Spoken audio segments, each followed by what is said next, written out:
What up, everybody? It's Wednesday, November the 10th. It's time for The Wire. We're going to talk about Aaron Rodgers and what's going on in Green Bay.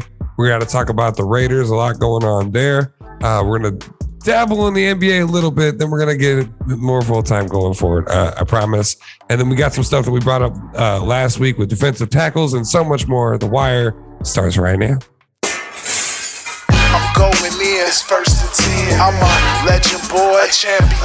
They can't match the flows, the X's and O's. I'm breaking the code, devastation about to unfold. They calling me Derek by the way I roll. Bet you never ever seen a pro this cold. I float like a butterfly, sting like a bee. I mix with I am Mike and the great Ali. I'm a run it back, believe me baby. I fathered the game, call me Daddy Brady. I'm like that, try be like this. Sammy Sosa, that boy don't miss. It's the return of the greatest. Any way you name it, I'm everybody's favorite. I'm bringing the pain and bringing the fire. Hey, stay tuned, it's going down to the wire. Fellas, welcome. What's up? It's good seeing you. How's everybody doing real quick before we get started? Good to see you, brothers. Ready to roll. Good to see you, man. Look at Trey. Oh, fresh cut, fresh clean. I had to cut it off. I had to shave it off one time a year. Too many comparisons to different. What happened to No Shave in November, man? I did No Shave in November. I had to shave it first in October, and then in November, we're not going to shave. Oh, so now we got to see if you get all the way back to where you were. I feel you like. It'll take about a month, and then I'll be back. Oh, wow. Word. It would take me like 10 years to get half of that. All right. Man. So let's dive on in. I did it a little different this week. I thought this would be fun. First half, I brought some Fluff stories. We haven't done Fluff stories in a little while. We usually have them, but we cover them in a different light. I brought some Fluff stories because they're all over the news this week. And then the second half, I labeled stingers because it's some stuff we set up last week. First and foremost, Aaron Rodgers and the Green Bay Packers are currently under investigation as to whether or not they violated the NFL COVID-19 protocols. Rodgers, who missed gameplay this week against the Kansas City Chiefs after testing positive for COVID-19, the former MVP, he stated earlier in the season that he was immunized and has been accused since of several violations of the unvaccinated player protocol. So just to clear that up, he stated that he was vaccinated, but the investigation is over the unvaccinated player protocol because there is one because he is not vaccinated. This includes the protocol includes daily testing, wearing a mask at all times while you're inside, wearing, I don't know what this is, so if you guys can fill me in, it's a Connexon proximity tracking device. Abstaining from eating meals while teammates and from traveling on the same plane as the teammates. They also prohibit being at a bar or nightclub while unmasked, or being unmasked at a family gathering that's larger than 15 individuals. We don't actually have any reports of the extent of the violations that he had. Just that we know that he attended news conferences unmasked. He was traveling on the Packers plane. And he did party unmasked with some teammates on Halloween. So I'm going to open this up by stating that at the present time, analysts are not foreseeing any actual suspension for Aaron Rodgers. Protocol indicates that he could face up to a week's pay and fines, which, by the way, I looked up, is $50,000. That's ridiculous. What do you make of all of this as a whole?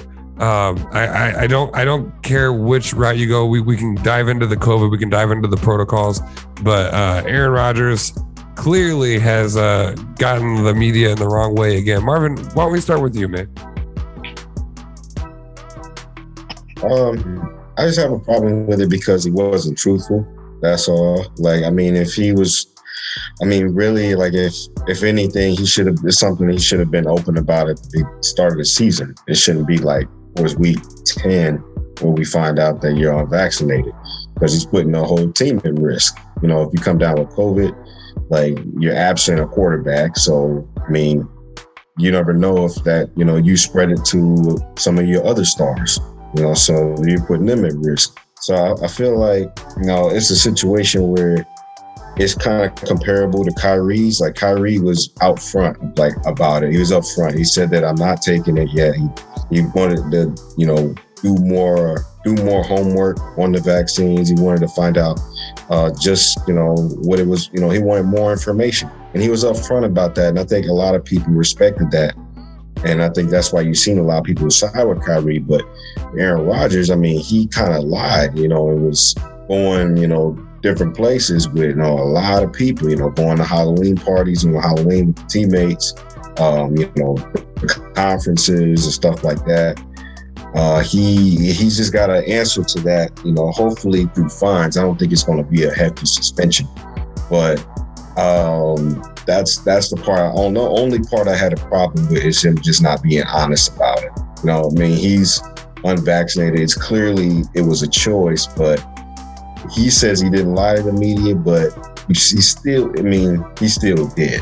And he wasn't truthful about it. He wasn't fully transparent about him taking it. So I don't want to see him get suspended, but there's probably going to be some, like you said, a $50,000 fine, which is probably nothing to him. But,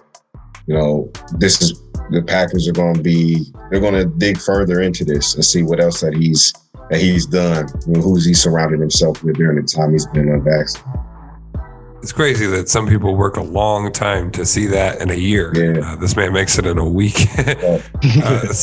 Sahe, you have stated before that you don't think that the NFL or NBA should be forcing players to be vaccinated in order to play. The NFL has clear guidelines for unvaccinated players, which I believe, if I remember correctly, you were for that. Do what you got to do if you don't want to be vaccinated. How do you feel now that he tried to ride the wave of people that were vaccinated, then he got COVID, and he had to come out and say, well, I'm not vaccinated. He wasn't following the unvaccinated protocols. What do you make of all this? I probably would have done it too. I don't want to get into the big, because the way I feel about it, most people don't feel the same way about it.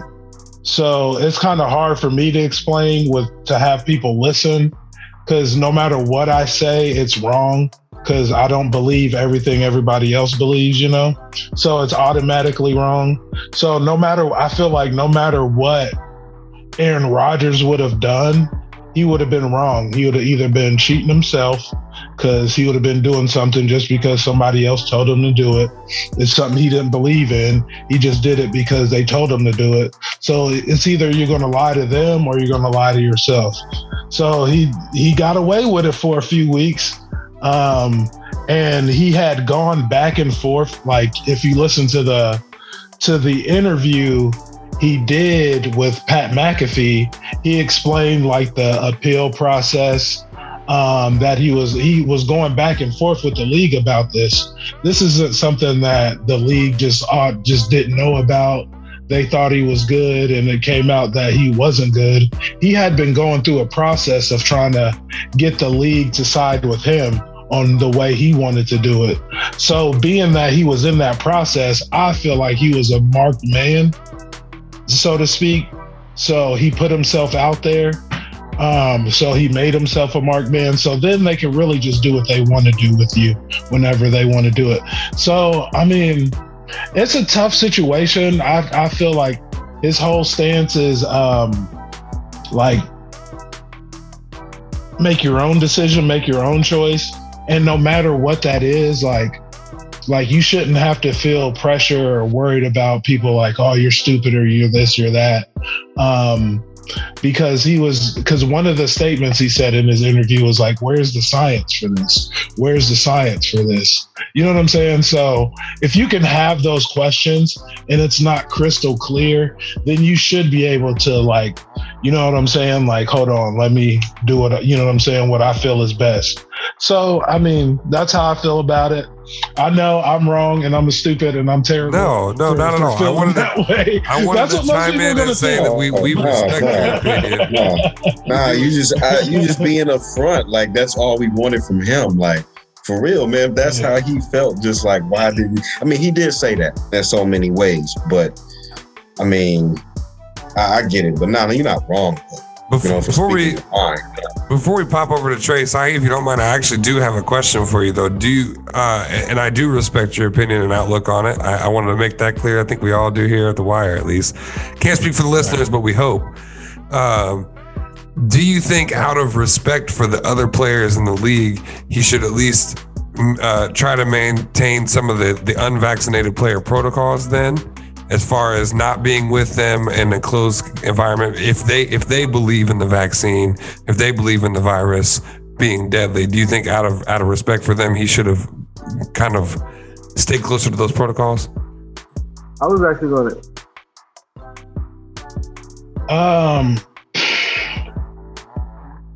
That's a hard question to answer, honestly, because if he doesn't believe in it, he doesn't believe in it. And it's like, who should be respected more? The other players that feel a certain way, or maybe they don't feel this certain way. Maybe they're just part of the, you know what I'm saying, they're go along to get along kind of thing. Because you think not everybody's Aaron Rodgers. You have to, you can be who you can afford to be, right? In this world. So Aaron Rodgers can afford to do this. He can go, the NFL's not going to suspend him. He can take a stand for other players because other players can't take a stand for themselves. So, and I feel like Aaron Rodgers, I don't know, it's kind of like, well, if I have to respect that, why can't you respect mine? You know, kind of thing. So it's kind of like a battle, like you have your left and your right. That's one of those things you're never going to have a middle ground for. So, and it just sucks that we have to have these conversations and be in that situation. Absolutely. I appreciate it. Trey, I want to kick it over to you. Obviously, I just want your total overlook. I did want to bring up one thing as we move into it. I'm looking at some of the lowest salaries on Green Bay's player roster. And the average lower salary for Preston Smith is $13 million. We got Adrian Amos is at $9 million, $7 million. So everybody's in millionaires for the most part. But I wonder if we even take out the belief in whether or not the virus can get you sick, you could also wind up with a $50,000 fine for this. Do you think there's some respect tied into that also, Trey? Is there some respect cut into what, the $50,000 that they have to pay? Into Aaron respecting the. I'm asking whether or not you think he should have gone along with the unvaccinated player protocols. Because I'm not going to say that he needs to be vaccinated. I'm not going to say that he needs to do anything with his body that he doesn't want to do. But I'm curious as to your thoughts as to whether or not you think he should have at least respected the protocols that were there. Okay.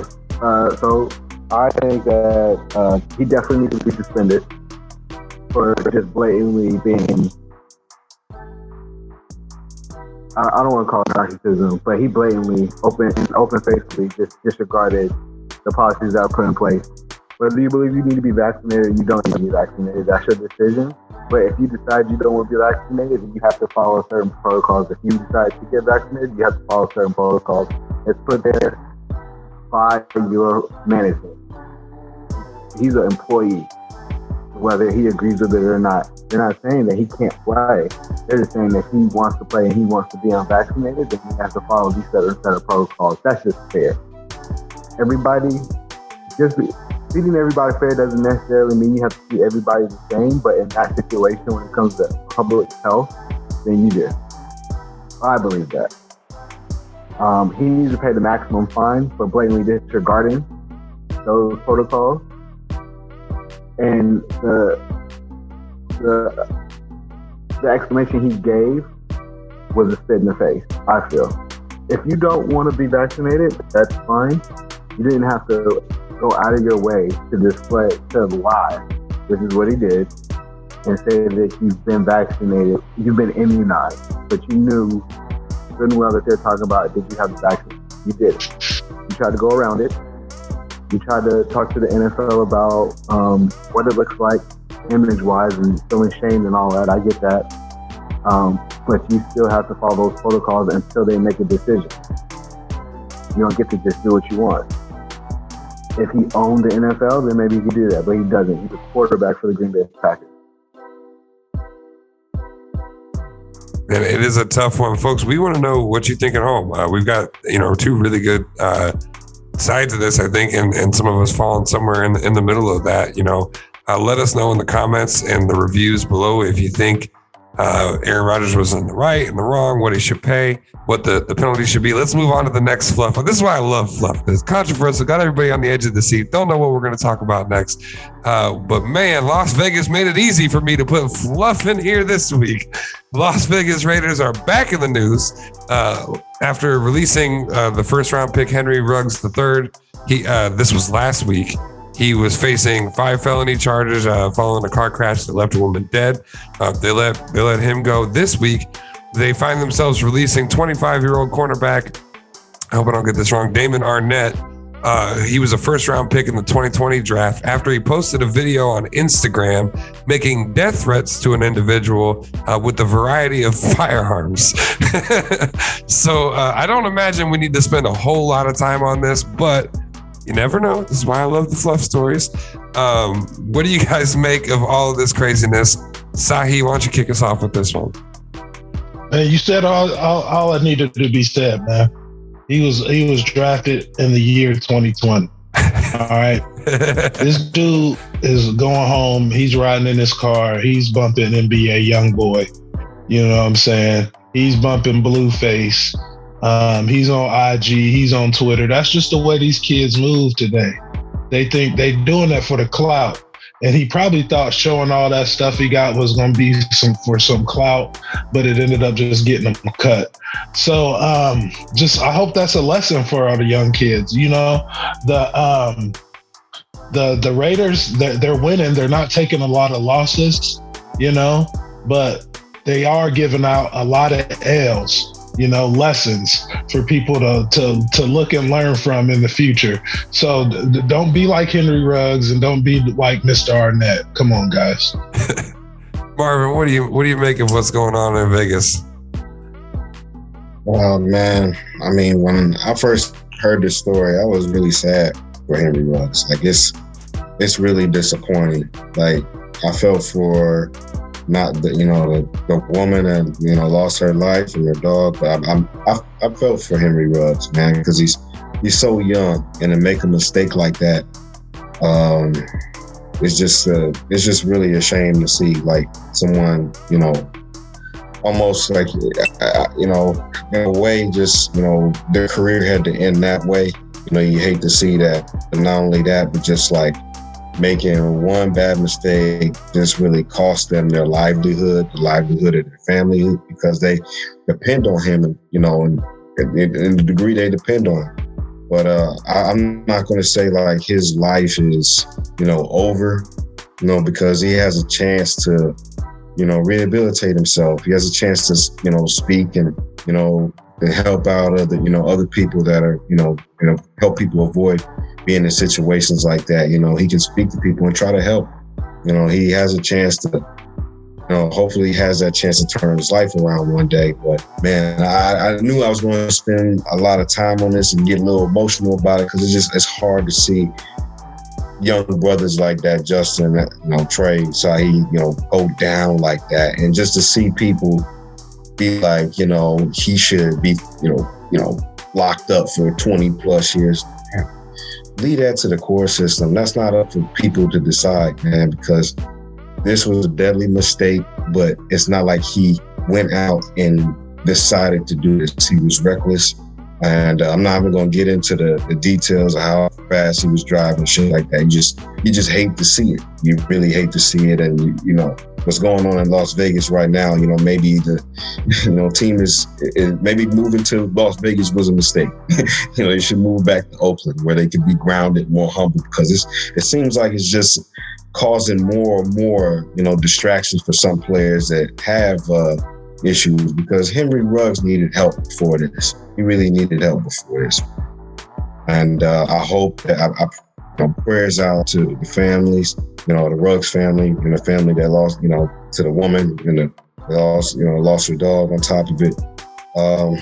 Yeah, man, hearts go out to him, and I hope this kid can learn from this mistake daily that he's got to live. Absolutely. Trey, you're in Vegas. I gotta know what you think of all this. And as you're talking, we got a special guest that's gonna pop in here. So please give your take, and then we'll address who's entering the room right now. But we've got the Henry Ruggs situation. Now we've got this new news. What do you make of everything going on with the Raiders?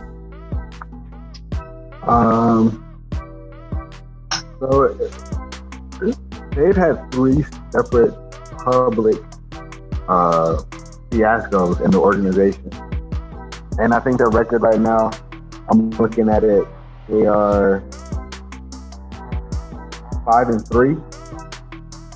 If Derek Carr doesn't get the MVP this year, I don't know what you need to do. With the transition of John Gruden to how he handled the Henry Ruggs situation and just his leadership going through that, and how he laid it out there beyond the football, how the kid just needs to be loved right now. And then this whole situation, how they bounced back. They had a bad week versus the Giants, but it seemed like everybody was this week. It was just Mercury's in retrograde or something, and stuff was just happening. But I mean, it was just a bad loss to a bad team. It happened. It happened all week. If they bounce back from this and they still make the playoffs, Derek Carr definitely needs to get MVP, I feel. But as an organization, they've been through it. This is just another chapter in the book of 2021 with the Las Vegas Raiders. And they seem to be rolling with the punches. I think that this was a silly decision. Like Sahe said, that's this generation, but I think all of these kids need like publicity that goes through and is like, don't do that. That doesn't look good. And they're making us. This guy was a first round pick. He made enough to get a publicity. But yeah, I don't know. It's just, these guys are dealing with a lot. Yeah, it's absolutely crazy. Well, I gotta hype it up just for a second. We got Tony Ray in the studio here. Man, it's been a long time since we've seen you in here. How you doing? What is up, fam? How y'all doing up in here? What's up? Welcome back, brother. Y'all doing good? Yeah. Sure. Yes, sir. You know, I got the kids most Monday nights, trying to put them to bed and everything. So I told him, I said, Daddy got to go on here and do his thing real quick. So if you don't mind, I want to do a real quick 100 segment. So Justo, cue the music. All right. So listen, ladies and gentlemen, if you're listening and watching The Wire, the Browns showed that they are still a team to be reckoned with in the AFC North, destroying the Bengals 41-16, rushing for 153 yards, and that D getting those 3 turnovers. Life without OBJ is looking mighty fine. 5 sacks for that defense, and you can say that Myles Garrett is a bad mama jamma. And did you catch the Bills-Jags game? It was a shootout. Well, for the kickers, the score had my favorite numbers, 6-9. Jags had 139 yards passing, 79 yards rushing, and came away with the W. The name of the game was turnovers and terrible play. Josh Allen couldn't will his team to victory, but I will tell you that score right there, that 69, has got Urban Meyers feeling pretty good to party this week. Winky wink. Guess who's back? Back again. It's the Pats, and they are finding ways to win, and they are back in the hunt in the AFC, only a half game behind, guess who? Those Bills for the division. No matter what the Patriots keep doing, they do what they do best. In the words of the great Herman Edwards, we play to win the game. And guess what? That's exactly what they have in the New England Patriots. They finding ways to win the game. Upset alerts, ladies and gentlemen. North Carolina NCAA football beat Wake Forest 58-55. TCU took out number 18 Baylor 30-28. And finally, It is Sparta! No, it's not Sparta. Guess what? You just got destroyed by Purdue. Oh my God. Spartans lost 40-29, and the QB for the Purdue. Who is this guy? 40 out of 54 completions, 536 yards, and threw for 3 touchdowns. I don't know who this cat is, but he is one bad man. Listen, his passer rating for this season is 145% with 71. Let me repeat that. 71% completion rating. If you never watched him, you get to see him this week, this Saturday, playing against the Ohio State University, the Buckeyes. So make sure you catch that game. Listen, fam, thanks for letting me come in. I had no idea what you were talking about. I heard a little bit about the Raiders. Alan, I love your points on that, but I am out. Thank you for letting me come in. It is Tony Ray keeping it 100 here on The Wire. Man. Appreciate you, boss, man. Hey. Now we don't even have to talk about the NFL. All right. Well, once again, thank you, Tony Ray, for popping in. Folks, regarding the Las Vegas situation, let us know in the comments. Let us know in the review what you think of what's going on over there. I didn't want to leave the NBA out completely this week. We'll definitely get into more of the weekly update rhythm going forward as the season progresses. But as we talked about last week, it's kind of hard to get too statistically oriented right now, being this early. So I found this list. I thought it'd be fun for us to go through. What I want to do is I want to go through the list. The list itself is NBA dead money rankings. If you don't know what that means, it means they're not starters, but this is the money that they're making. So I've got the list. I'm going to go through the rankings. I want to go around the horn and find out which team you think is paying too much dead money for who, and also which player you think might deserve more money and or more play time just here in these top 10. So let me run through those, and then we got to start with Trey. I think is still getting the handle of this new rotation, seeing if it works. So number 10, I feel like it's always best to do countdowns backwards. Number 10, we got Rondo. He is making $4,858,309 off the bench. Not off the bench, but not starting. Oh man, I didn't even think about having to pronounce names. So you guys, Marvin, are you unmuted? Yeah, somebody make sure that I get these names. Luol Deng making $5 million. Chris Dunn is making $5,005,350.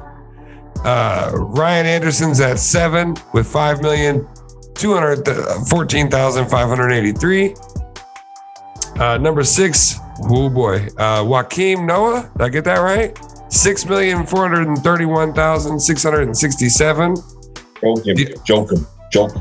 I got it all wrong. Joakim Noah is making $6.5 million, just about. DeAndre Johnson's at 5 in Detroit with $7,875,533. We've got Nicholas Batum. I hope $8,856,969. Al Farouk Aminu making $10,183,800. Number 2, Kemba Walker is making $26,238,422. I threw an extra dollar in there. Who do you think number 1 is? Anybody without looking at the list? It's Blake Griffin. It's Blake Griffin. It is Blake Griffin. He is making $29,764,126 over there in Brooklyn. We'll start with Trey and work our way around. Who do you think? I don't even know what my own questions were. Which team is paying too much dead money for who, and which player do you think deserves more or less money and or more or less play time? So the first part of that, I think Detroit is paying. I did the math. Detroit is paying over $40 million of dead money between 3 players in the top 10. That's insane.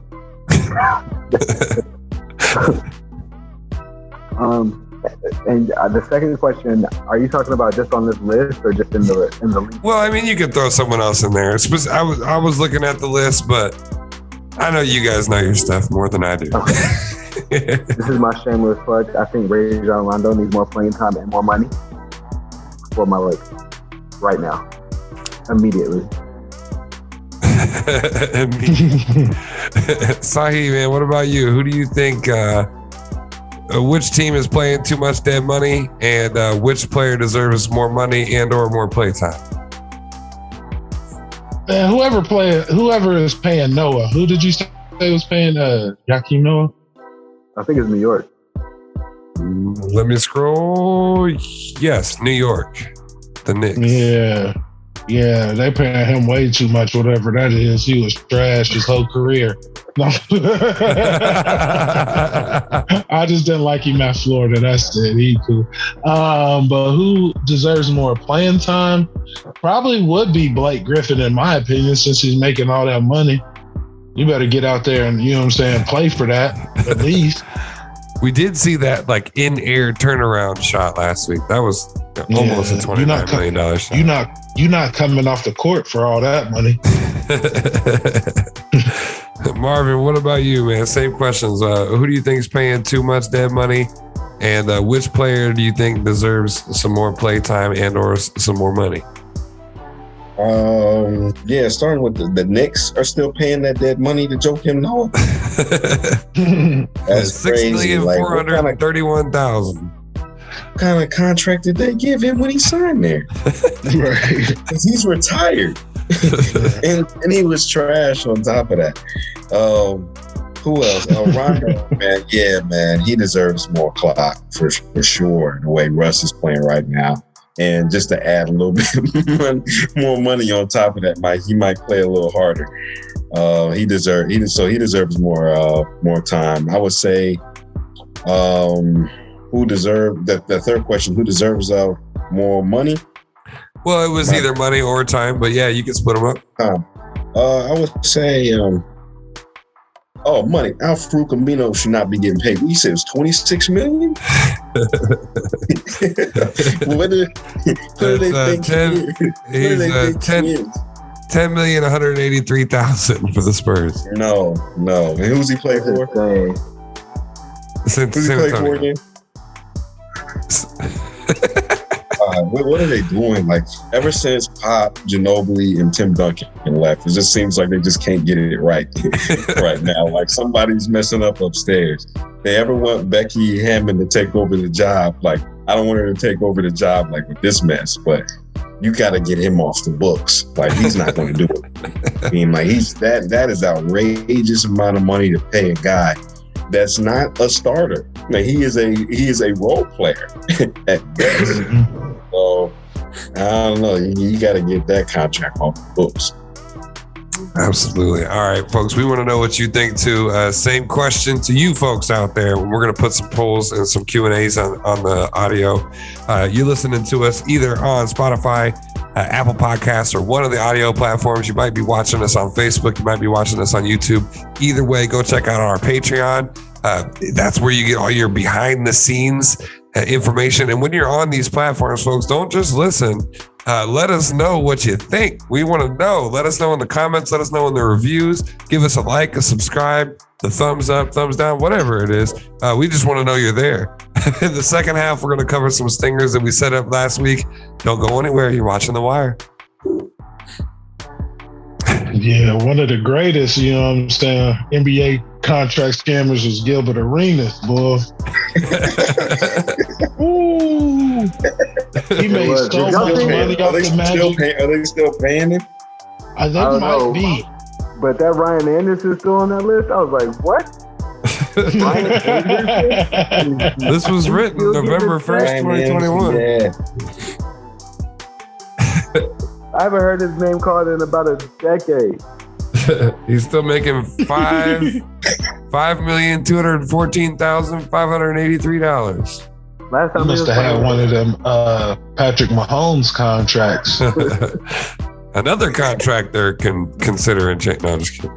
And They should have gone ahead. The Lakers should have gone ahead and give Dennis Schroeder that contract where they're playing right now. Yeah. They ain't too bad right now. They 5-5. They'll be okay. I think the schedule will even out because the Bucks are stuck in right now too. True. Yeah, man. Oh, I need to stop the recording. The H2G Podcast, Fridays at 7 p.m. Eastern Standard Time. Tune in to H2G to hear us talk about the real topics like the heartbeat law, social media, and more. The H2G Podcast, Season 7, every Friday at 7 p.m. Eastern Standard Time. All right, people, welcome back to The Wire. We had a special guest appearance by Tony Ray. And we stole him away from his kids for a few minutes. I hope we don't get in any trouble with the missus, but we're back at it on The Wire. First half, we covered some Fluff stories for the first time in a while.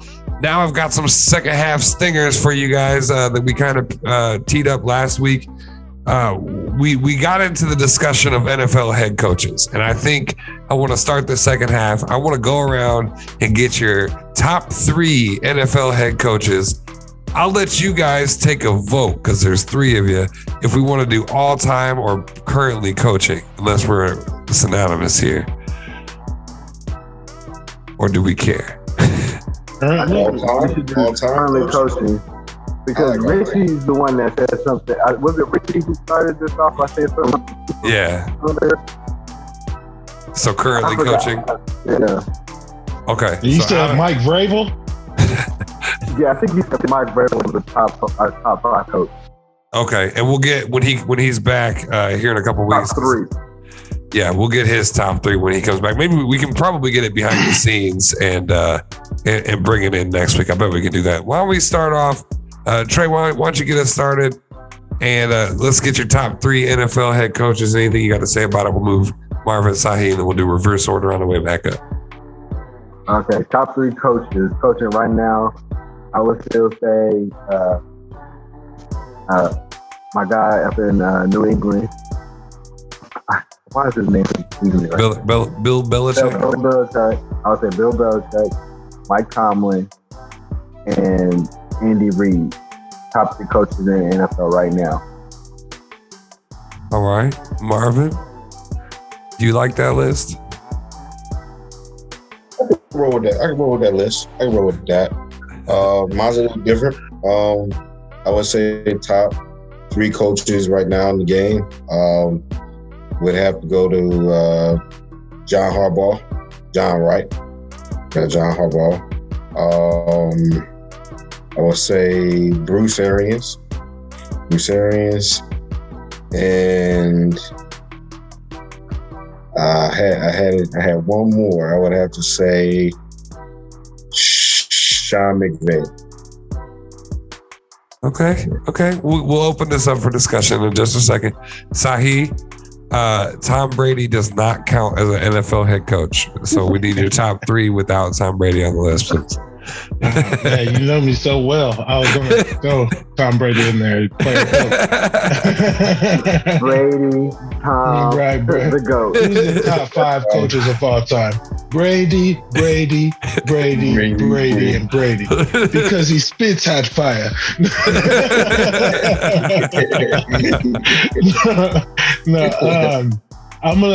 My list is gonna look similar to Trey's. I'm gonna go with Bill Belichick. I'm gonna go with Michael Tomlin. But my third, I'm gonna go with Sean Payton. Okay, Sean Payton in there. Anybody have any problems with anybody's list, or should we move on to the next discussion? I got a problem with McVay. I'm not even fine. As top 3 coach in the NFL, McVay.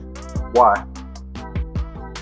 Because of the way he runs a high-powered offense, the way he's been doing it for years. It's been consistent. Have they not been in the playoffs every year? Because of him. Won. They've been in the playoffs. Like, that's the least you can say for most teams. Like, they went to the Super Bowl. He's responsible for that. I mean, one of the youngest coaches in the league with a high-powered offense. Not too many coaches can coach the way he does with that kind of. Marvin Lewis went to the playoffs too. Marvin Lewis and Sean McVay are not the same dude. I just you talk about wins, and he's been to the playoffs, but they got monkey stomped in the championship, and monkey stomped, and they haven't won. I mean, they did. If you put Harbaugh in there, I'd be like, okay, I have to wrestle with that. But Sean McVay hasn't won. He's smart. He's had He's been in the Super Bowl. He lost to Bill Belichick. He lost to Tom Brady. There's no shame in that. Everybody loses that, bro. Everyone loses to Tom Brady, bro. No, everyone doesn't lose to Tom Brady. Eli Manning. Pat Mahomes the same guy since facing Tom Brady in the Super Bowl? He's changed. I will say about, but he's won though. He's actually won a championship. Like Sean McVay has not won. Harbaugh has won. You can't discredit him for him. I mean, he got the team there. They just didn't win. I'm not discrediting his ability to coach. Marvin Lewis has never taken his team to the Super Bowl, ever. I just said. What were you saying, Sahe? Yeah, I was just going to say, I think of Sean McVay as like the leader of the new school. He started the whole trend of this is what the new owners, they want. This is what they see as a coach. Get a young, fresh guy in there that's going to come in and shake things up. That's what Sean McVay does, and he's very great at it. He's like a young Sean Payton, in my opinion. Let's see. We had some other oddball coaches that were not synonymous across, because it can only be a three top. If we only have a top three for H2 for the Wire. Trey, you had your was the Chiefs, right? You had what his name is escaping me. Wow, Chiefs. Andy Reid.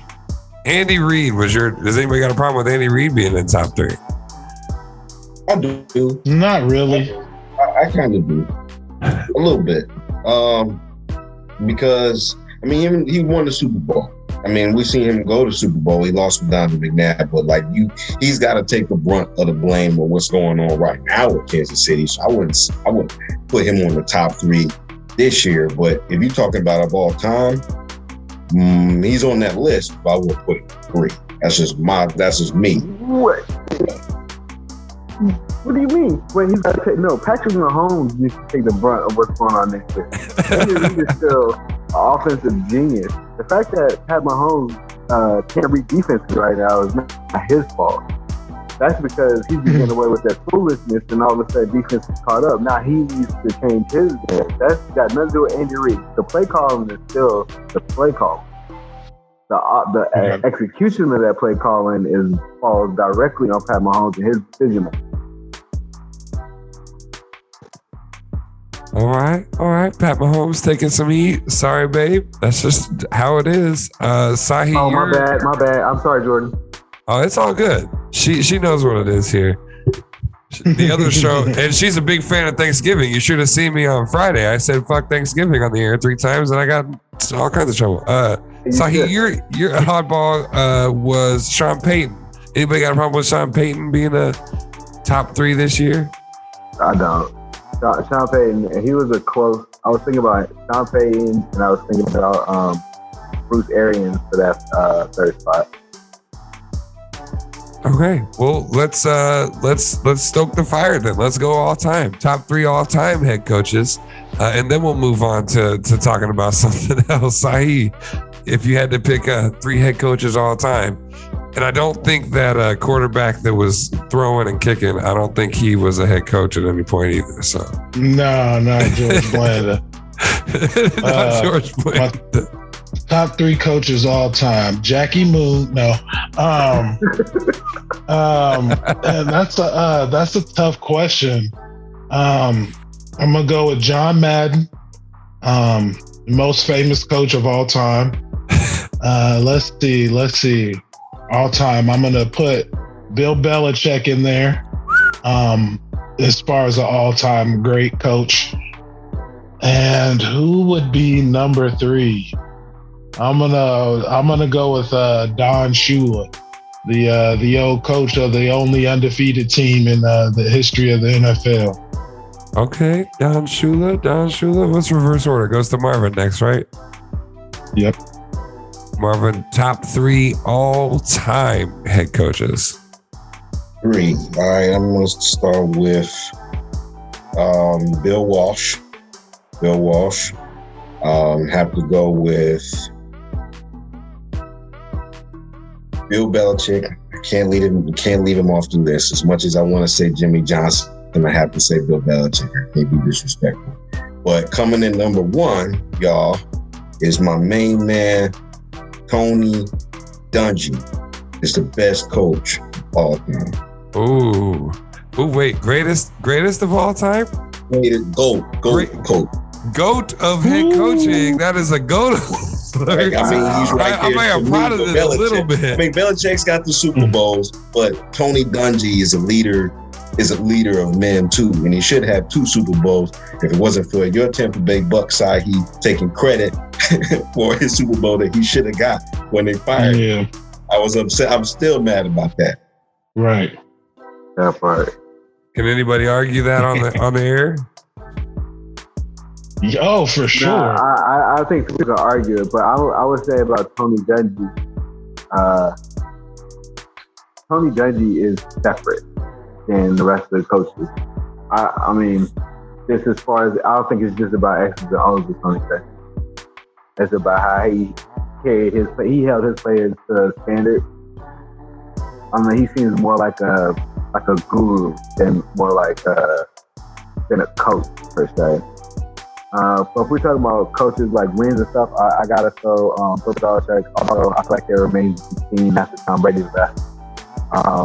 And I'm not doing this in any particular order. I'll go with Chuck Noll and Jimmy Johnson. Okay. Anybody got any problems? We'll get a go to learn in. I think a conversation can have. We'll get a go to learn in on Tony Dungy. That'll be a fun talk. Anybody got anything for anybody's all-time head coaches? Everybody's comfortable with that? Okay, let's move on. Let's get out. Let's get out of there. That was fun though. We don't get to do that very often. Sahe, last week we got into the discussion about the defensive tackle position, and you had some knowledge that you thought you could drop. Richie was looking for that. He's at home right now watching and listening to the show. So I'm going to turn it over to you to tell us a little bit give us the Sahe breakdown on the defensive tackle position, and then we'll get into best defensive tackles playing this year. Well, the thing about playing the D-line, that's when you talk about the trenches, right? That's where the games are either won or lost, right there in the trenches. Because you're not going to be able to get it to that star receiver if your offensive line has got holes in there. You're not going to have linebackers and corners and safeties flying around if the D-line isn't getting pressure on the quarterback or stopping the run. You know what I'm saying? And I feel like stopping the run is such a huge part of winning championships in the NFL. Because when you get to the playoffs, when you have those win or lose games, and you have certain situations, one of the things you're going to have to do is run that ball, control clock, and get that other team off the field. Because throwing it around in December and January, that's not going to get it done. You got to have a running game to punch your ticket to that Super Bowl. And that's one of the things that old coach Bowles, Todd Bowles, he understood, right? He understood to get this team, the Buccaneers, the D tackles team that I'm speaking of, the team that he's on, the Buccaneers, to get them to the Super Bowl. We got to be tough against the run, right? And you can't be tough against the run, and you can't lead the league 2-3 years in a row with just any old average guys. You know what I'm saying? It takes a monster down there, a monster that's going to be consistent. You know what I'm saying? And who is that monster down there? It's none other than Vita Vea. All right. He's down there He's doing the dirty work. When we drafted this guy, right? We drafted this guy out of Washington. A lot of the guys in the top of who people think are it's kind of like offensive linemen, all right? Offensive linemen, you can't really tell who's good or who's not, you know? So a lot of those guys they get accolades based on, you know what I'm saying, hype, pretty much, if they got a name, what school they go to. These guys, they come out of college with hype, and that hype typically sticks with them. You know what I'm saying? A guy that didn't have any of the hype, people didn't know who he was a guy by the name of Vita Vea. That's why he's so slept on, you know? And I had to hammer that point home. Because there's a reason why, because the facts show it. You know what I'm saying? Number one rush defense 2 years in a row. This guy, we were what? I mean, we did go on a little winning streak without him. We had the late bye. We won a few games. We got to the playoffs. We're going to get to the playoffs anyway, right? We get there. It changed. He plays his first game back was against the Packers. All right. A team. I mean, I'm not going to get into the whole. You guys seen what happened. We went on to win the Super Bowl. And the main reason was because we had Vita Vea down there. You know what I'm saying? So they got Pro Football Focus. You know, they've got guys up here, Grady Jarrett. You guys know who he is? They got him ranked number 4. DeForest Buckner. You guys heard of him. They got him 5. Fletcher Cox. They got him number 6. Number 7, they got Vita Vea. Cameron Hayward at 3. I know you know him. Chris Jones. What team does he play for, you guys? The team. Oh, somebody said it. Somebody said it. He probably Googled it real quick. Chris Jones. Hold on. It's the Chief. You know what I'm saying? So you guys don't really, it's not, you can't really say who's great or who's not on the defensive line. But when you got a guy like Vita Vea, a guy that, you know what I'm saying, is one of the sole reasons why we're so good against the run. You know what I'm saying? So the facts are right there. I could go on and bullshit about this all day. Well, we're gonna crack it open. I just want to remind the folks at home, and Marvin, we missed you last week. We were talking about Defensive Player of the Year, and Sahe's was Vita Vea, and Richie desperately wanted some acknowledgement as to why that was, and so that's why we got Sahe's. I want to get everybody else's take. Marvin, if you'd like your Defensive Player of the Year this year, so thus far, you can throw that into the discussion. Let's open it up. Whoever wants it next. I will say, I mean, Vita Vea is a beast. That man is a force to be reckoned with. I watched the game on Monday night. It was a Thursday night. Sahe was the Eagles, Bucks. Miles Sanders ran up the middle, and Vita just like grabbed him and forced him grabbed him, tugged him, and just pushed him all the way back and tackled him for an 8-yard loss. I don't even know how he did it. They showed the replay, like he ran into him in like slow motion, and like he just grabbed him and just like pushed him back. And I was like, damn, I don't think I ever seen anything like this. But nah, he's a beast. He's a beast. But I wouldn't go as far to say he's the best in the game right now. If that's the question, I would say that title belongs to Aaron Donald right now. Aaron Donald is playing at an elite level along with Myles Garrett. I mean, Myles Garrett has been sacking everybody this year. So I would say I would put Vita Vea on that list, to be fair. I would probably put him since I've seen that play and since I've seen what he's done, I had to Google some of his clips, but just watching some of the games, I mean, he's a dominant rush defender along with Aaron Donald and Myles Garrett. So I would say those 3 would make the list. And coming in at 4 and 5, I would say in the game right now, Cam Hayward and DeForest Buckner. Yeah. DeForest Buckner is nice. I want to make sure that TJ Watt gets in there or something. I'm just kidding. Go ahead, Trey. Give up on TJ.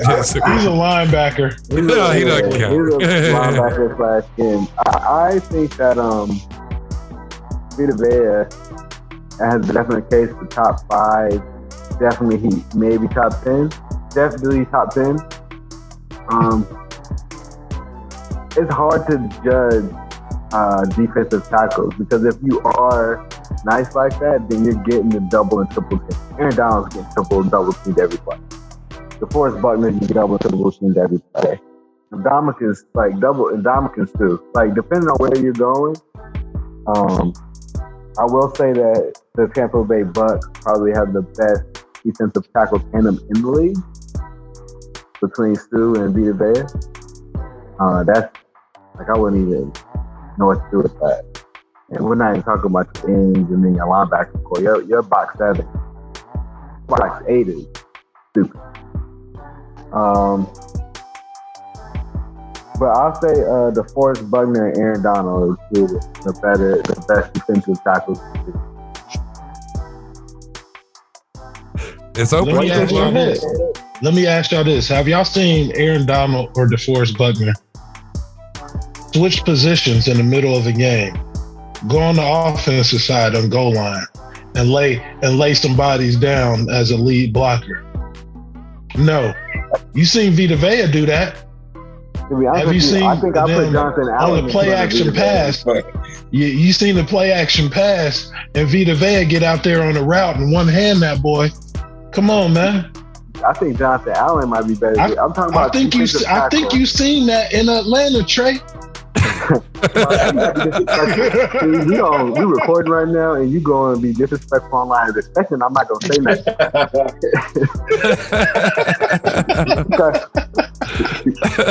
You see all your friends acting in front of company. All right, right.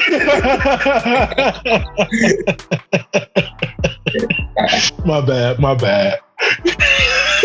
Had to make my case, man. Just had to make the case. Still doesn't take away from what I said. You know, I would never want to see Myles Garrett and Ndamukong Suh on the same defense just because I wouldn't want one person stomping helmets and the other one swinging them. Did we get all the defensive tackle talk out that we wanted? All right. Yeah, until Richie gets back. All right. So we won't have Richie next week. It'll be just us, but we're going to get right back to our normal format. You're listening to and watching The Wire. We appreciate having you here every week. We're on Wednesdays at 8 p.m. Eastern Standard Time. On Fridays, don't miss the H2G podcast. They've covered a lot of big topics this season. They're going into some even nicer ones moving forward. I think next week is most significant event in history. That's going to be a great discussion. So don't miss the H2G podcast Fridays at 7. I think that's it. Has anybody got anything to plug coming up? All right. You're watching too, listening to The Wire. We'll see you next week.